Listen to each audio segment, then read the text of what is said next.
Morning, my friends, and thank you for joining.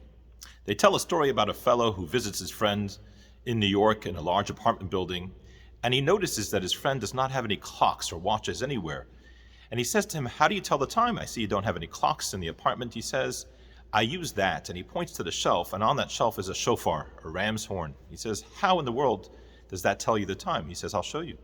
He takes the horn and he blows it. He gives it a tremendously loud blast, and one of the neighbors screams out, "Why are you blowing that thing in the middle of the night? It's 2 o'clock in the morning."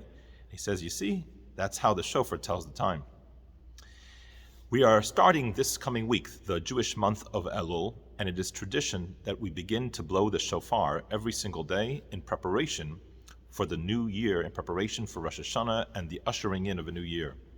What's interesting about the shofar, like all wind instruments, is that the noise is created by the fact that the wind first passes through a constricted space and then enters into a larger space. And that is how the sound is created.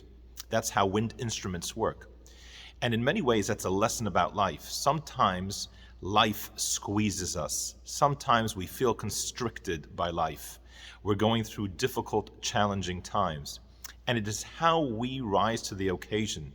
It is how we deal with those challenges, those internal, external, whatever the challenges are, whatever the things in life that seem to squeeze us and challenge us. It is how we react to those that creates the music of life.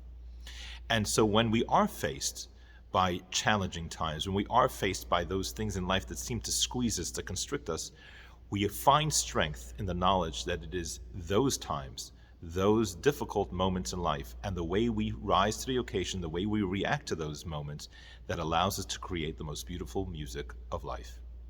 Thank you for joining, and Shabbat Shalom.